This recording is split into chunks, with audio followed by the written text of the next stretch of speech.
Hi, എല്ലാ കൂട്ടുകാർക്കും നല്ല നമസ്കാരം. ഇന്നത്തെ വീഡിയോയിലേക്ക് പോകാം. അപ്പം ഇന്ന് കോഴിമുട്ടയുമായിട്ടാണ് സ്റ്റാർട്ട് ചെയ്യുന്നത്. നമ്മൾ രാത്രിയാണ് കേട്ടോ ഇന്ന് വീഡിയോ എടുക്കുന്നത്. ഞാൻ എപ്പോഴും പറയാനുള്ളത് തന്നെ, രാത്രിയാണല്ലോ പണി കൂടുതലുള്ളത് എനിക്ക്. അപ്പോൾ രാത്രിയാണ് വീഡിയോ എടുക്കാൻ സൗകര്യം. അപ്പോൾ നമുക്ക് ഇവനെ വേവിക്കാൻ വയ്ക്കാം. മുട്ടയും കൂടെ ഒന്ന് കഴുകിയെടുത്തേക്കാം. പിന്നെ ഞാൻ ഇങ്ങനെയാട്ടോ വേവിക്കുന്നത്. ഇന്ന് മിക്കവാറും ഇങ്ങനെ തന്നെ വേവിക്കുന്നതല്ല. എന്താണെന്ന് വെച്ചാൽ ഉണ്ടല്ലോ, ഒരു വിസില് രണ്ടാമത്തെ വിസില് കഴിഞ്ഞു മുട്ട വന്നിട്ടുണ്ടാവും. കറുപ്പ് കളറോ മഞ്ഞ കളറിന് മാറ്റമോ ഒന്നും ഉണ്ടാവാറില്ല കേട്ടോ. പിന്നെ കൂടുതൽ വിസില് വരാനൊക്കെ നിന്ന് കഴിഞ്ഞാൽ കളർ മാറും. പിന്നെ അല്ലാണ്ട് വേവിച്ച് കഴിഞ്ഞാൽ നമുക്കൊരു ഉദ്ദേശം സമയം വെച്ചിട്ട് കൂടുതൽ സമയമൊക്കെ വെറുതെ വേസ്റ്റ് ആവണ പോലെ തോന്നുന്നു എനിക്ക്. മുട്ട പൊങ്ങി വന്നാൽ മതി, തിളച്ച് ഇത് വെന്ത് കഴിഞ്ഞാൽ പൊങ്ങി വരും, വെള്ളത്തിന് മുകളിൽ പൊങ്ങി കിടക്കുന്നതൊക്കെ പറയും. പക്ഷേ എനിക്ക് എത്ര ഉള്ളൂ ചില തോന്നാറില്ല. ഉദ്ദേശം സമയം വെച്ചിട്ട് ഞാൻ നിർത്തുന്നത്. അപ്പോൾ അതിലൊക്കെ നല്ല പരിപാടി ഇതാണ്. ഇതാകുമ്പോൾ കളർ മാറുന്നില്ല. രണ്ടാമത്തെ വിസിലോടുകൂടി ഓഫ് ചെയ്തു തുറന്നു കഴിഞ്ഞാൽ കുഴപ്പമൊന്നും ഉണ്ടാവാറില്ല കേട്ടോ. പിന്നെ മറ്റു മുട്ടയ്ക്ക് ഒരു കാര്യമുണ്ട്. എന്താണെന്നറിയോ, ഈ മുട്ട പൊട്ടിച്ചൊഴിക്കുമ്പോൾ കേട് വരും. അതാണ് മുട്ടയ്ക്കുള്ള ഏറ്റവും വലിയ പ്രശ്നം. അതാണ് ഞാൻ കണ്ടേക്കുന്നത്. നമ്മളിപ്പോൾ ഒരു പാത്രത്തിലേക്ക് ഒരു മുട്ട പൊട്ടിച്ചൊഴിച്ചു, അത് കഴിഞ്ഞ് അടുത്തത് പൊട്ടിച്ചപ്പോഴേക്കും ഇതേ കേട്. അത് വീട് കഴിഞ്ഞാൽ ആദ്യത്തെ മുട്ട ഒഴിച്ചതും കൂടെ പോയി. ഇങ്ങനെ പറ്റിയിട്ടുള്ളവരാരെങ്കിലും ഉണ്ടോ? എന്തായാലും എനിക്ക് പല പ്രാവശ്യം പറ്റിയിട്ടുണ്ട് കേട്ടോ. കഴിഞ്ഞ ദിവസവും നാടൻ മുട്ടയും അല്ലാത്ത മുട്ടയെന്നും പറഞ്ഞുകൊണ്ട് വാങ്ങിച്ചോണ്ട് വന്നു. പക്ഷേ കഴിഞ്ഞ ദിവസം എന്തോ ഭാഗ്യത്തിന് ആദ്യം തന്നെ കേടായ മുട്ടയിൽ പൊട്ടിച്ചു. അതുകൊണ്ട് രക്ഷപ്പെട്ട് കിട്ടി പോയി. പിന്നെ ഞാൻ ശ്രദ്ധിച്ചേ പൊട്ടിക്കുള്ളൂ. ഇപ്പം എന്താ വെച്ചാൽ ഒരു മുട്ട ഒഴിച്ചു കഴിഞ്ഞിട്ട് അടുത്ത മുട്ട വീണ്ടും നോക്കിയിട്ടൊക്കെ ഒഴിക്കുള്ളൂ. എന്നാലും അബദ്ധം പറ്റാം. നേരിട്ട് അടുപ്പത്തേക്കൊക്കെ പൊട്ടിച്ചൊഴിക്കുകയാണെങ്കിൽ കഴിഞ്ഞു പോകാം. എന്തായാലും അങ്ങനെ ഒഴിച്ചിട്ട് പോയിട്ടില്ല, അല്ലാണ്ട് പല പ്രാവശ്യം പോയിട്ടുണ്ട്. അപ്പം അങ്ങനെയൊക്കെ പോയിട്ടുള്ളവരുണ്ടെങ്കിൽ പറയണം കേട്ടോ. ഞാനിതിൽ ഉപ്പൊന്നും ഇട്ടിട്ടില്ലേ, വെറുതെ വെള്ളത്തിൽ വെച്ചിട്ട് കുറച്ച് വെള്ളം, ഓറായിട്ട് വെള്ളവും ഇല്ല. ഇനി അടുത്ത പരിപാടി എന്ന് പറഞ്ഞു കഴിഞ്ഞാൽ ഗോതമ്പ് ചപ്പാത്തിയാണ് ഇന്ന് രാത്രി നമുക്ക്. അപ്പം ചപ്പാത്തിക്ക് കുഴക്കണം. ചപ്പാത്തിക്ക് കുഴച്ചിട്ട് വച്ചിട്ട് മുട്ടയും വേവിച്ച് വെച്ചിട്ട് പിന്നെ കുറച്ച് നേരം കഴിഞ്ഞ് വന്നിട്ടേ ഉണ്ടാക്കുള്ളൂ. അപ്പോൾ ആ ചപ്പാത്തി ഒന്ന് മാവൊന്ന് സോഫ്റ്റ് ആവും. അപ്പം അങ്ങനെ വരുമ്പോൾ നമുക്ക് നല്ല സോഫ്റ്റ് ചപ്പാത്തി കിട്ടും. പിന്നെ അതുപോലെ തന്നെ ഒരു പരിപാടിയും കൂടെ ഞാൻ ചെയ്യും കേട്ടോ. അതായത് മാവ് എടുക്കട്ടെ. മാവല്ലല്ലോ, ഗോതമ്പ് മാവെന്ന് പറയും. മാവെന്നല്ല, ഗോതമ്പ് പൊടിയെന്നും പറയും, ഗോതമ്പ് മാവെന്നും പറയും. എന്തായാലും ഗോതമ്പ് പൊടി എടുത്തിട്ടുണ്ട്. ഇനി എടുത്തിട്ടുണ്ട് വേണ്ടേ സോഫ്റ്റ് ആവാൻ വേണ്ടിയിട്ട്. എല്ലാവരും ചെയ്യുന്ന പരിപാടി തന്നെയൊക്കെ ഞാൻ ചെയ്യണേ. അറിയാത്തവരുണ്ടെങ്കിൽ അറിഞ്ഞോട്ടെന്ന് ചോദിച്ചിട്ട് പറഞ്ഞു ചെയ്യുന്നതേ ഉള്ളൂ കേട്ടോ. ഉപ്പിട്ട് കൊടുക്കാറുണ്ട്. ഇല്ലാത്ത പരിപാടിയില്ല കേട്ടോ. ചുക്കില്ലാത്ത കഷായം ഇല്ല എന്ന് പറഞ്ഞ പോലെ ഉപ്പില്ലാത്ത പരിപാടിയില്ല. പിന്നെ അടുത്തെന്താണെന്നറിയോ, ഓയിൽ മതി. വെളിച്ചെണ്ണ വേണമെന്ന് നിർബന്ധമൊന്നുമില്ല, ഓയിൽ ഒഴിച്ചാലും മതി. കുറച്ച് ഓയിൽ, ഒരു ടേബിൾ സ്പൂൺ ഓയിൽ മതി. ഞാനൊരു 5-6 ചപ്പാത്തിക്ക് ഇഷ്ടിച്ച് എടുത്തിട്ടുള്ളൂ മാവ്. അപ്പോൾ കുറച്ച് വെളിച്ചെണ്ണ അല്ലെങ്കിൽ ഓയിൽ ഒഴിച്ച് കൊടുക്കുക, മാവിൻ്റെ അളവനുസരിച്ചിട്ട്. എന്നിട്ട് വെള്ളവും കൂടെ ഒഴിച്ചിട്ട് നമുക്ക് കുഴച്ച് സോഫ്റ്റ് ആകും. കുഴച്ച് വെച്ചിട്ട് കുറച്ച് നേരം കഴിഞ്ഞ് വന്നു കഴിഞ്ഞാൽ ഒന്നും കൂടെ സോഫ്റ്റ് ആകും. കുഴക്കുമ്പോൾ തന്നെ സോഫ്റ്റ് ആയിരിക്കും, കാരണം നമ്മൾ ഓയിൽ ചേർത്തിട്ടുണ്ടല്ലോ ഓൾറെഡി.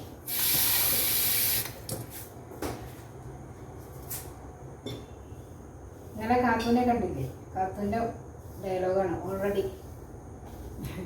ഓരോന്നിങ്ങനെ പഠിച്ചു വരുന്ന പ്രായമല്ലേ, അപ്പം അങ്ങനെ ഓരോന്ന് പറയും, രസം കേൾക്കാൻ. അപ്പം നമുക്ക് ഗോതമ്പ് മാവിനെ കുഴയ്ക്കാം. മൈദയൊക്കെ എന്തെങ്കിലുമൊക്കെ ഉണ്ടാക്കാൻ നോക്കി മൈദയ്ക്ക് ഭയങ്കര വലിച്ചിലാണ്. അതുകൊണ്ട് തന്നെയാണ് പൊറോട്ടയ്ക്ക് മൈദ ഉപയോഗിക്കുന്നത്. അതുപോലെ കാര്യം ഇത് വെള്ളം നോക്കി ഒഴിച്ചില്ല എന്നുണ്ടെങ്കിൽ അത് കഴിക്കും. പിന്നെ ഞാൻ പൊടിയിടേണ്ടി വരും. പിന്നെ പണ്ടൊക്കെ എന്ന് പറഞ്ഞു കഴിഞ്ഞാലുണ്ടല്ലോ, അങ്ങനെ ചെയ്തവരുണ്ടാവും, ഇപ്പോഴും ചെയ്യണവരുണ്ടാവാം. ചൂടുവെള്ളത്തിലാണ് ഗോതമ്പ് കുഴയ്ക്കുക, പൊടി ചപ്പാത്തിക്ക്. അമ്മയൊക്കെ അങ്ങനെ ചെയ്തിരുന്നത്. എന്നിട്ട് അച്ഛനെ വിളിക്കും കുഴച്ച് കൊടുക്കാൻ പറഞ്ഞുകൊണ്ട്. ഭയങ്കര പാടാണ് അവർക്ക് ചപ്പാത്തി കുഴയ്ക്കാന്ന് പറഞ്ഞു കഴിഞ്ഞാൽ. എന്തോ വലിയ നാറാത്രാന്തം കല്ലുരുട്ട് കയറ്റി എന്ന് പറഞ്ഞ പോലത്തെ പാടാണ് ചപ്പാത്തിക്ക് കുഴയ്ക്കല്. എന്തായിട്ടുണ്ടാവും എനിക്ക് മനസ്സിലാവില്ല. ഞാനിപ്പോൾ ചെയ്ത് എനിക്ക് ചെയ്യില്ല, എനിക്ക് കുഴപ്പമൊന്നുമില്ല. പെട്ടെന്ന് തന്നെ കുഴച്ചതേ ഇത്രയും വരെ എത്തിക്കഴിഞ്ഞു. കൊണ്ടാ തരി വെള്ളത്തിൻ്റെ ആവശ്യമുള്ളൂ. അല്ലാണ്ട് അധികമൊന്നും വേണ്ട. അധികം കഴിക്കഴിഞ്ഞാൽ പ്രശ്നമായി. പിന്നെന്താ, അച്ഛനെ വിളിക്കും കുഴച്ച് തരാൻ പറഞ്ഞിട്ട്. എന്നിട്ട് എന്ത് ചെയ്യുന്നു ഞാൻ കാണിച്ചു തരാം കേട്ടോ. അച്ഛനും പറഞ്ഞാൽ ഇവിടുത്തെ ഒരു അങ്കിളുണ്ടായിരുന്നു, ഞങ്ങളുടെ വീടിൻ്റെ തൊട്ടടുത്ത വീട്ടിലൊരു അങ്കിളുണ്ട്. ആ അങ്കിളും അങ്ങനെ ചെയ്യാം. ഈ ചപ്പാത്തി ഇങ്ങനെ കുഴച്ച് ഒരുവിധം പാകമായിട്ടുണ്ടാവും. എന്നിട്ട് ഒരൊറ്റ ലെയറാണ് ഇങ്ങനെ എറിഞ്ഞാണ് അവരിതിന് മയം വരുത്തുന്നത്. അത് നല്ല തിളച്ച വെള്ളത്തിൽ കുഴയ്ക്കുള്ളൂ, പച്ചവെള്ളത്തിൽ കുഴയ്ക്കൊന്നുമില്ല. ഞാനിപ്പോൾ അതേ എന്നും പച്ചവെള്ളത്തിലാണ് ഞാൻ ഉണ്ടാക്കുന്നത്. ഇപ്പം പണ്ട് ഞാനും ചൂടുവെള്ളത്തിൽ കുഴച്ചിരുന്നു, പച്ചവെള്ളത്തിൽ കുഴച്ചിരുന്നു കേട്ടോ. പിള്ളേരായിരുന്ന സമയത്ത് അച്ഛനും അമ്മയ്ക്ക് ചെയ്യുന്ന കണ്ടിട്ടാണ് ചെയ്യണേ. അത് കഴിഞ്ഞ് സ്വന്തമായിട്ട് ഉണ്ടാക്കാനൊക്കെ തുടങ്ങിയ കാലമായപ്പോൾ പയ്യെ ചൂടുവെള്ളത്തിൽ നിന്ന് മാറി പച്ചവെള്ളത്തിലേക്ക് കിടന്നു. പച്ചവെള്ളം ചേർത്താലും ഒരു കുഴപ്പമില്ല, നല്ല സോഫ്റ്റ് ചപ്പാത്തി തന്നെയാണ്.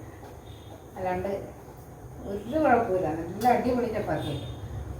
അപ്പം അങ്ങനെയാണ് എൻ്റെ പരിപാടി. ഇപ്പോൾ ഇടിയപ്പപ്പൊടി കിട്ടണുണ്ട് കേട്ടോ, ചിലത് കമ്പനിയുടെ കണ്ടില്ലേ, പച്ചവെള്ളത്തിൽ കുഴച്ചുണ്ടാക്കാൻ ഇടിയപ്പം പറഞ്ഞിട്ട് ഞാൻ വാങ്ങിച്ചിട്ടുണ്ട്. നല്ല ഇടിയപ്പം കേട്ടോ അത്. അവർ കമ്പനി സാധനമല്ലേ, അതുകൊണ്ട് തന്നെ അവർ അതിന് വേണ്ടി എന്തെങ്കിലും ചെയ്തിട്ടുണ്ടാവും. പച്ചവെള്ളത്തിൽ കുഴച്ചാലും നല്ല ഇടിയപ്പം കിട്ടും. ഇടിയപ്പം സാധാരണ എല്ലാ ഇടിയപ്പവും കമ്പനികളുടെ ഒരുവിധം കമ്പനികളുടെയൊക്കെ ഇടിയപ്പം ഈ ചൂടുവെള്ളത്തിലാണ്. പക്ഷേ ഏതോ ഒരു കമ്പനി ഏതാണെന്ന് ഇപ്പോൾ ഓർക്കണില്ല, ഇപ്പോൾ കിട്ടാറുമില്ല. എനിക്ക് ഞാൻ എന്നാൽ ശ്രദ്ധിക്കാനായിട്ടായിരിക്കും കേട്ടോ. ഇടിയപ്പപ്പൊടി നിന്ന് കാണാൻ കൊണ്ട് കൊടുക്കും. അപ്പം ആ ഇടിയപ്പത്തിനും പച്ചവെള്ളത്തിൽ കുഴച്ച് ഉണ്ടാക്കാൻ പറ്റുന്നുണ്ട്. നമ്മുടെ മുട്ട പോകാൻ തുടങ്ങുന്നുണ്ട്. പോയി കഴിഞ്ഞ് നിർത്തി. നല്ല സോഫ്റ്റായി ഇപ്പോൾ തന്നെ. ഇനി ഇതിവിടെ ഇരുന്നിട്ട് ഒന്നും കൂടെ സോഫ്റ്റ് ആവും. അപ്പോൾ ഒന്നും കൂടെ ഒന്ന് കുഴച്ച് കൊടുത്തിട്ട് ഉണ്ടാക്കും. ഇത്രേ ഉള്ളൂ. സംഭവം കുഴച്ച് കഴിഞ്ഞു. ഇതിപ്പോൾ ഇത്രയും പൊടിയല്ല, ഇത് കൂടുതലുണ്ടെങ്കിലും ഇതേപോലെ തന്നെ സമയത്ത് ഞാൻ പറഞ്ഞത് കൊണ്ട് കുഴക്കും. എൻ്റെ വലിയ എന്താ പറയുക കഴിവെന്ന് പറയുകയല്ല, ഞങ്ങൾ ശീലമായി. അതുപോലെ തന്നെ ചപ്പാത്തി ചുടുമ്പോഴാണെങ്കിലും അതെ,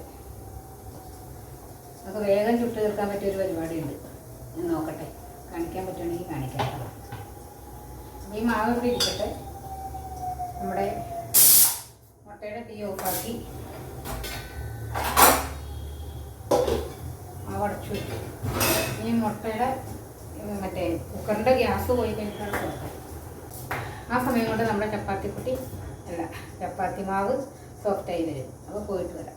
ഇടങ്ങഴി മണ്ണുണ്ട്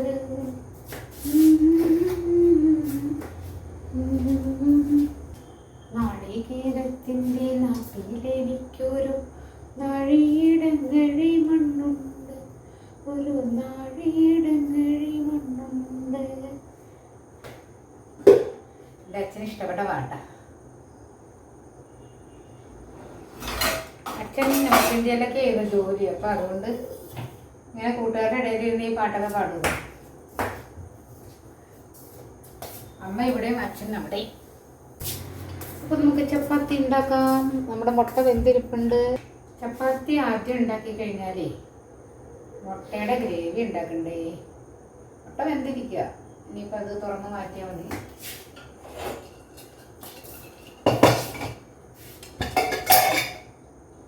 മുട്ട റെഡി. ജമ്മു സവാള എത്ര പെട്ടെന്നാണ് തീരണേന്നറിയോ. രക്ഷയില്ല സവാള തീർന്നതിന്.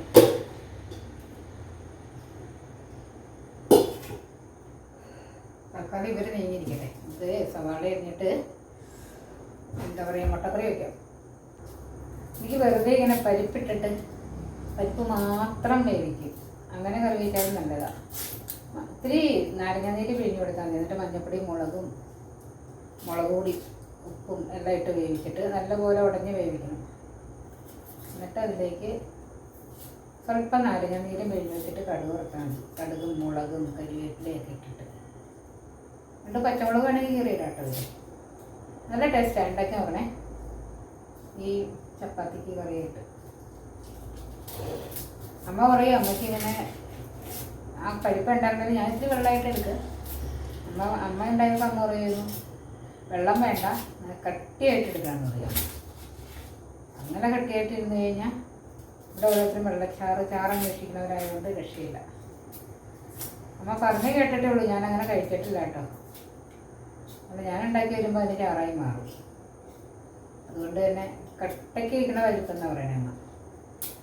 മൊത്തം വെള്ളമില്ലാണ്ട്. പക്ഷെ അതെങ്ങനെ ചപ്പാത്തിക്ക് കൂട്ടി കഴിക്കുക അല്ലേ?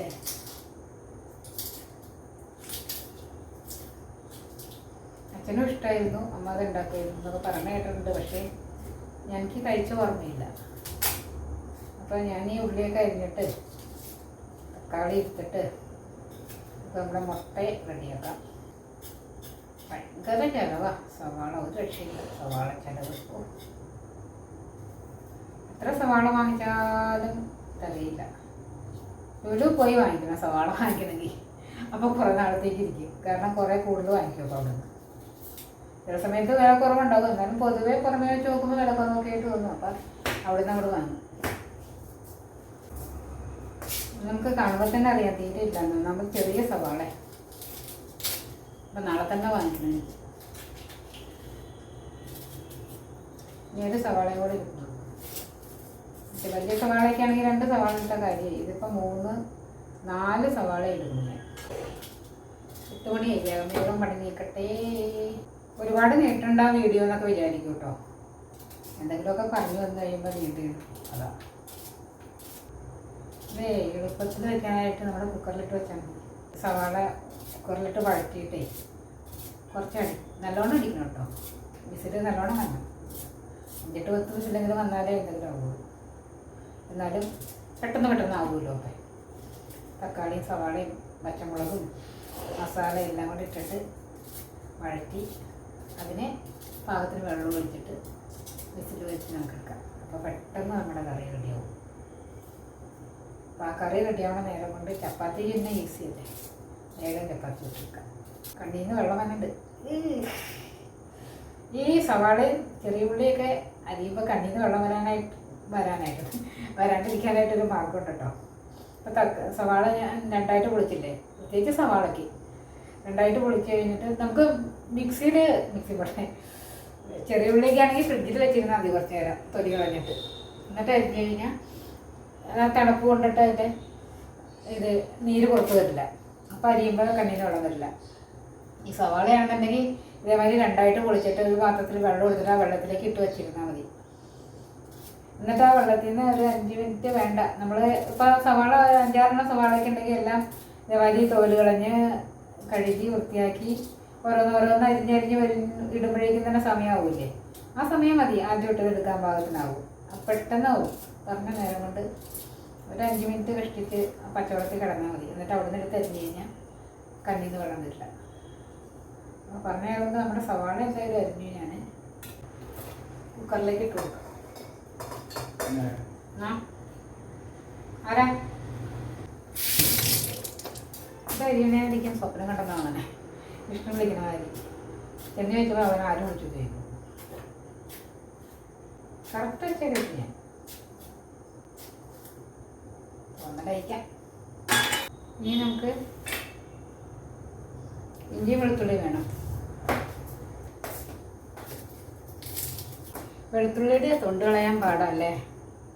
വെളിച്ചെണ്ണ പറ്റി വെയിലത്ത് വെച്ചാൽ മതി. എന്നിട്ട് തിരുമ്മിക്കഴിഞ്ഞാൽ തൊണ്ട് പോകുന്നൊക്കെ പറയും. പക്ഷെ എന്നാലും അതൊരു പണി തന്നെയാണ് ശരിക്കും. ചെറിയ ഉള്ളിയുടെ ആണെങ്കിലും അതെ ഇതേപോലെ വെളിച്ചെണ്ണ പറ്റി വെയിലത്ത് വെച്ചിട്ട് തിരുമ്മിയാൽ മതി എന്നാണ് പറഞ്ഞത്. ഞാൻ നോക്കിയിട്ട് അതിലും ഭേദമാണ് രണ്ടറ്റവും മുറിച്ച് കളഞ്ഞിട്ടേ വെള്ളത്തിലിട്ട് വെച്ച് കുതിരുമ്പോൾ ചെറിയ ഉള്ളി ചുവന്നുള്ളി അതിൽ ഇത്തിരിയുടെ കട്ടിയുണ്ടല്ലോ വെളുത്തുള്ളിയുടെ തൊണ്ടിന്, അത് ശരിയാവുമെന്നറിയില്ല, ഞാൻ നോക്കിയിട്ടില്ല. ചുവന്നുള്ളി അങ്ങനെ ഇട്ട് വെച്ച് കഴിഞ്ഞാൽ നമുക്ക് തിരുമ്മി കഴുകിയെടുക്കാം. കുഞ്ഞു അല്ലിയാന്നേ, അത് കാരണം തന്നെ പാടാം. ഞാൻ എപ്പോഴും പറഞ്ഞു വിട്ടില്ലെങ്കിൽ കുഞ്ഞല്ലി എടുത്തുകൊണ്ട് വരുമ്പോഴേ വലിയ അല്ലിക്ക് ടേസ്റ്റ് കുറയും കേട്ടോ. അങ്ങനെയുണ്ട് വെളുത്തുള്ളിയുടെ വലിയ അല്ലി നോക്കി എടുത്തു കഴിഞ്ഞാൽ. പക്ഷെ എന്നാലും ഇത്തിരി ഒരു മീഡിയം ഒക്കെ കിട്ടിക്കഴിഞ്ഞാൽ ഒരു ആശ്വാസം നമുക്ക് നന്നാക്കാൻ. അല്ലെങ്കിൽ പെട്ടുപോകും. ഈ ആഴ്ച ഇപ്പോൾ ഇന്ന് ബുധനാഴ്ച 3 ദിവസമായി സ്കൂളില്ലാണ്ടായിട്ട്. വെള്ളിയാഴ്ച തുടങ്ങി സ്കൂളില്ല, 4 ദിവസമായി സ്കൂളിന് അവധി മഴയുടെ പേരിൽ. നമ്മുടെ ഇവിടെയൊക്കെ നമ്മളൊക്കെ താമസിക്കുന്ന ഏരിയ വെച്ച് നോക്കുമ്പോൾ അതൊന്നും ക്ലാസ് വയ്ക്കാം. അതേമാതിരിയാണ് നമ്മളുടെയൊക്കെ ചുറ്റുപാടുകൾ. മഴ പെയ്യണു അത് പതുവല്ലേ നാട്ടിൽ ഇന്ന രീതിയിൽ കുഴപ്പമില്ലാണ്ട് അങ്ങനെ പോകുന്നത്. പക്ഷേ മറ്റ് വെള്ളക്കെട്ടുള്ളവിടെ നിന്നൊക്കെ വന്ന പിള്ളേർക്കൊക്കെ പാടായിക്കില്ല. അതായത് മൊത്തത്തിൽ എറണാകുളം ജില്ല എന്ന് പറഞ്ഞു കഴിഞ്ഞാൽ എന്തോരം സ്ഥലമുണ്ട്. അപ്പോൾ അങ്ങോട്ടേക്കൊക്കെ നീങ്ങിയവർക്കൊക്കെ വിഷമമാകും. അത് അതുകൊണ്ടാണ് അവധി കൊടുക്കണേ. എന്നാലും എത്ര ദിവസമായില്ലേ. ഈ പറയണത്ര പ്രശ്നങ്ങളൊന്നും ഉണ്ടെന്ന് തോന്നില്ല. കണ്ടു കഴിഞ്ഞാൽ ഞാൻ വിചാരിച്ചു വലിയ പിള്ളേർക്ക് മാത്രമാണ് പ്രശ്നം. അപ്പോൾ അവർക്ക് ഇഷ്ടംപോലെ പഠിക്കാനൊക്കെ ഇല്ലേ. അപ്പോൾ അവർ പാവങ്ങൾ എല്ലാം കൂടെ ഇനി ഒന്നിച്ച് തല കയറ്റേണ്ടി വരുമല്ലോ. അവർക്ക് ബുദ്ധിമുട്ടാന്ന് പറഞ്ഞ് ഞാൻ നിന്നേ. അപ്പോൾ വേഗം തന്നെ അനിയത്തി പറയുക, അല്ല ചേച്ചി ചെറിയ പിള്ളേർക്കും ഇല്ലെങ്കിൽ പാടാ വീട്ടുകാർക്കെന്ന്. ശരിയാ, അമ്മമാർ ജോലിക്ക് പോകണവരൊക്കെ ആണെന്നുണ്ടെങ്കിൽ കൊച്ചുങ്ങളെ ആക്കി സ്കൂളിലേക്ക് വിട്ടിട്ടായിരിക്കും പോണതേ. അപ്പോൾ തിരിച്ച് വരുമ്പോഴേക്കും എത്തുക, അല്ലെങ്കിൽ തിരിച്ച് വരുമ്പോൾ വേറെ ആരെങ്കിലും കൂട്ടാനുണ്ടാവും എന്ന രീതിയിലൊക്കെ കണക്കാക്കിയിട്ടാണ്. അവർക്കും പാടാണ്, എല്ലാവർക്കും പാടാണ്. വലിയ പിള്ളേർക്ക് പഠിച്ചെടുക്കണം എന്നുള്ളത് എല്ലാം കൂടെ ഒന്നിച്ച് ഇങ്ങോട്ട് വരുന്നുള്ളതാണ് വലിയ പിള്ളേരുടെ പാട്. കുഞ്ഞുങ്ങൾക്ക് വീട്ടുകാർക്കാണ് പാട്. അവർക്ക് പഠിക്കാനൊന്നും ഇല്ലെങ്കിലും വീട്ടുകാർക്ക് അയ്യോ അതുങ്ങളെ ആക്കിയിട്ട് വേണമെന്ന് എനിക്ക് ജോലിക്ക് വരാൻ എന്ന് പറഞ്ഞ് ലീവ് എടുത്ത് നിൽക്കണവർ വരെ ഉണ്ടാവും. അപ്പോൾ നമ്മുടെ ഇഞ്ചി, വെളുത്തുള്ളി,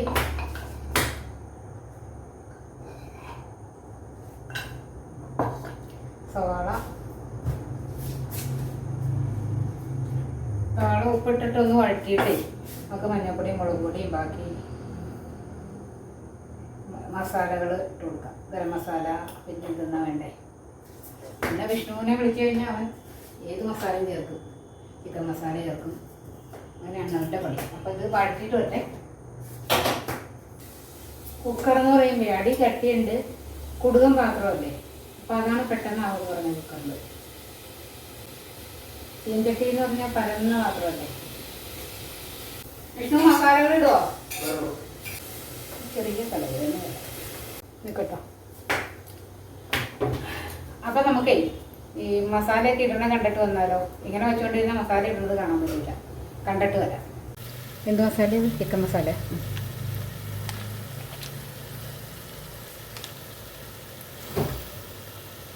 ആദ്യം ചിക്കൻ മസാല ഇട്ട് നമ്മൾ ഇനിയിപ്പോൾ കുറച്ച് ഗരം മസാല ഇടുകയാണ്. ഇതിപ്പോൾ മിക്സഡ് മസാലയാണ് കേട്ടോ. ഒരു മസാല തന്നെയൊന്നും പറയാൻ പറ്റില്ല. ഇനി ഞങ്ങൾ കുറച്ച് വെജിറ്റബിൾ മസാലയും കൂടെ ഇട്ട് കൊടുക്കുന്നുണ്ട്. ഇതൊക്കെ കൂടെ മിക്സ് ചെയ്താലും എന്ത് ടേസ്റ്റ് ആയിരിക്കുന്നു വെച്ച് കഴിഞ്ഞാൽ അടിപൊളി ടേസ്റ്റ് ആയിരിക്കും. ആ ഇനി നമ്മുടെ മല്ലിപ്പൊടി ഇട്ട് കൊടുക്കാം. അടുത്തത് കുരുമുളക് പൊടി. കുരുമുളക് പൊടിയാണ്, കുറച്ച് മുളക് പൊടി. പിന്നെ എന്താ വേണ്ടേ, അടുത്തത് എന്താണെന്ന് നോക്കാം നമുക്ക്. അടുത്ത് വന്നത് മുളക് പൊടി കേട്ടോ നമ്മുടെ. അപ്പോൾ കുരുമുളക് പൊടി മുളക് പൊടി ഏകദേശം ഒരേ ലെവലിന് ഇടണേ. അത് പാകത്തിനായിരിക്കും. മതി. ഇനി മഞ്ഞൾപ്പൊടി മതി. ഇനി കുറച്ച് പെരുംജീരകം കൂടെ ഇട്ട് കൊടുക്കാം. എന്നിട്ട് ഇതിനെ നല്ലപോലെ അങ്ങോട്ട് വഴറ്റാം. അപ്പോൾ ഇവരെയൊക്കെ കൂടെ ഒന്ന് മിക്സ് ചെയ്ത് ഒന്ന് വഴന്ന് വന്നു കഴിയുമ്പോൾ നമുക്ക് പാകത്തിന് വെള്ളം ഒഴിച്ചിട്ട് നമ്മുടെ ചപ്പാത്തി കുട്ടികളെയൊക്കെ പരത്തി വെച്ചിട്ടുണ്ട് കേട്ടോ. ഇനി ഞാൻ പറഞ്ഞ ചുടൽ എങ്ങനെയാണെന്ന് കാണിച്ചു തരാം. എളുപ്പം ഈ ചപ്പാത്തി മുഴുവൻ ചുട്ടെടുക്കുന്ന രീതിയുണ്ട്. നമ്മുടെ ഞാൻ പുറകോട്ട് നീങ്ങുന്നത് എൻ്റെ കാണാൻ പറ്റും.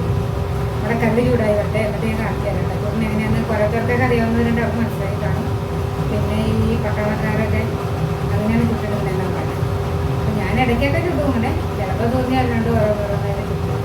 രണ്ടെണ്ണമൊക്കെ വെച്ചിട്ടോ 3 എണ്ണം വെച്ചിട്ടോ ഒക്കെ മരുന്ന് പോലെ നമുക്ക് പെട്ടെന്ന് ചുട്ടെടുക്കാൻ പറ്റും. അതിനൊരു പരിപാടിയുണ്ട്. അതെങ്ങനെയാണ് കാണിച്ചു തരാം. അപ്പോൾ കല്ലൊക്കെ ചൂടായി വരട്ടെ. അത് നല്ലോണം ചൂടായില്ല എന്നുണ്ടെങ്കിൽ നമുക്ക് ഇങ്ങനെ ഉണങ്ങിയ പോലെ വരും. ഓവർ ചൂടായാൽ കരിഞ്ഞു പോകും. അതൊക്കെ പാകമുണ്ടല്ലോ, എല്ലാവർക്കും അറിയാമല്ലോ അതൊക്കെ. അപ്പോൾ നമ്മുടെ കല്ലൊക്കെ ചൂടായിട്ടുണ്ട്. ആദ്യം തന്നെ ഞാൻ എണ്ണ കെട്ടി വെക്കട്ടെ, ഇല്ലെങ്കിൽ ഉണ്ടല്ലോ വേഗം കരിഞ്ഞു. അപ്പോൾ നമുക്ക് ചൂടാൻ തുടങ്ങാം. ആദ്യത്തെ ചപ്പാത്തി ഇട്ട് കൊടുത്തിട്ടുണ്ട്. ഇനി അവനൊന്ന് വെന്ത് വരട്ടെ കേട്ടോ. എനിക്കറിയാമെന്ന് വിചാരിക്കുന്നുണ്ടാവും അല്ലേ. എന്നാലും അറിയാത്തവരുണ്ടെങ്കിൽ ഒന്ന് അറിഞ്ഞിരുന്നോട്ടെ. എളുപ്പ പരിപാടിയാണല്ലോ. അപ്പോൾ ആദ്യത്തെ ചപ്പാത്തി കുട്ടിയെ നമുക്ക് ഇട്ടു മറിച്ചു കൊടുക്കാനും. ഇനിയിപ്പോൾ എന്താ ചെയ്യേണ്ടതെന്നറിയോ? അടുത്ത ചപ്പാത്തി എടുത്തിട്ട് അവൻ്റെ മുകളിലേക്ക് ഇട്ട് കൊടുക്കുക.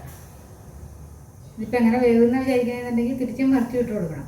തിരിച്ചും മറിച്ചും ഇട്ട് കൊടുക്കണതിന് ഒരു ഐഡിയ ഉണ്ട്. അല്ലെങ്കിൽ എല്ലാ സൈഡും 2 സൈഡും വെന്ത് കിട്ടണ്ടേ. അപ്പോൾ ഇപ്പം നമ്മൾ ആദ്യമായിട്ട് ചപ്പാത്തിയെ മറിച്ച് കൊടുത്തില്ലേ, തിരിച്ച് രണ്ടുപേരെയും കൂടെ ഒന്നിച്ചിട്ട് തിരിച്ചിട്ട് കൊടുത്തു. അപ്പോൾ നമ്മൾ പുതിയതായിട്ട് ഇട്ട ചപ്പാത്തിയുടെ ഒരു സൈഡ് വേവില്ലേ. അപ്പോൾ എന്ത് ചെയ്യുകയെന്ന് വെച്ച് കഴിഞ്ഞാൽ പറഞ്ഞ പോലത്തെ പാടൊന്നുമില്ല കേട്ടോ. ഈ ആദ്യമായിട്ട് ചപ്പാത്തി മുകളിലും മുരിഞ്ഞിട്ടാണ് നമുക്കിപ്പോൾ കിട്ടിയിരുന്നത്. അപ്പോൾ തിരിച്ചിട്ട് കൊടുക്കണം. അതിൻ്റെ മറ്റേ സൈഡ് വെന്തിട്ടില്ല. അപ്പോഴേക്കും രണ്ടാമത്തെ ചപ്പാത്തിയുടെ ആ സൈഡ് ഒന്ന് ചൂടായി വന്നിട്ടുണ്ട്. എന്നിട്ട് അവനെ വീണ്ടും ഇതിൻ്റെ മുകളിലേക്ക് മറിച്ചിട്ട് കൊടുക്കുക. അപ്പോൾ അവൻ്റെ ഈ സൈഡ് ഒട്ടും വന്നിട്ടില്ല. ഇനി അപ്പുറത്തെ മറിച്ചിട്ടേക്കുന്നത് വെന്ത് വരുമ്പോൾ തിരിച്ചിട്ട് കൊടുക്കുക. അങ്ങനെ പറയണ പോലെ പാടൊന്നുമില്ല കേട്ടോ. ചൂടും പാകത്തിനാണെന്നുണ്ടെങ്കിൽ വേഗം വേഗം ആയിക്കോട്ടെ. ഇതിപ്പോൾ നമ്മൾ വീഡിയോയ്ക്ക് വേണ്ടിയിട്ടൊക്കെ എടുത്തു വരുമ്പോൾ സമയം തോന്നണതാണ്. അപ്പോൾ പാകത്തിന് ചൂടൊക്കെ ആയിട്ടുണ്ടെങ്കിൽ ഇഷ്ടപ്പെട്ട പേന്നാകും. മുരിഞ്ഞ് കഴിഞ്ഞു മുൾവശം. ഇനി അതങ്ങനെ തിരിച്ചും മറിച്ചും ഇട്ടൊരു 2-3 പ്രാവശ്യം കൊണ്ട് വേവിച്ച് 2 ഒന്നിച്ച് വേവിച്ചെടുക്കുക. ഇനി 3 വരുമ്പോഴവരുണ്ടെങ്കിൽ അതും ചെയ്യാം കേട്ടോ. തിരിച്ചും മറിച്ച് വിടണമെങ്കിൽ ഇത്തിരി പണിയായിരിക്കും 3 വന്നു കഴിഞ്ഞാൽ മാത്രം. എന്തായാലും നമുക്ക് 2 വെച്ച് ഉറപ്പായിട്ട് ഇങ്ങനെ കിട്ടുക.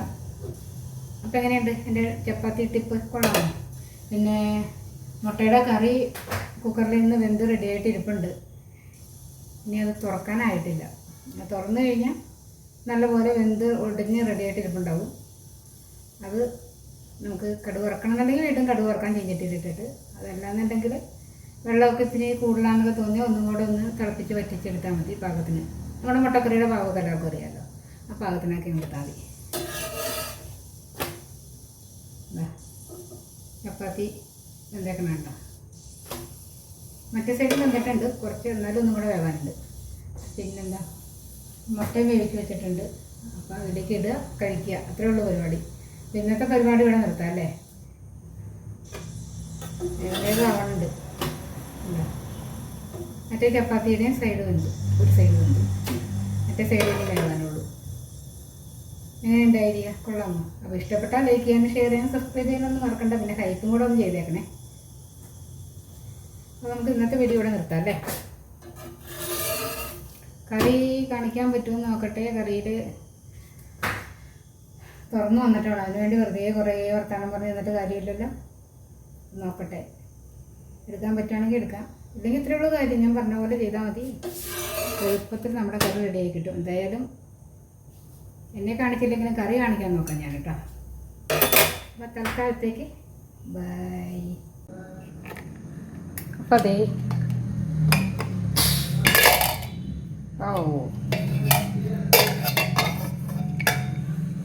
അങ്ങനെയുണ്ട്. കാണുമ്പോൾ തന്നെ നല്ല സൂപ്പറല്ലേ? നീ വെള്ളം കൂടുതലാണെന്നുണ്ടെങ്കിൽ ഒന്നും കൂടെ ഒന്ന് തിളപ്പിച്ചാൽ മാത്രം മതി. മുട്ടയിട്ടാൽ കഴിക്കാം.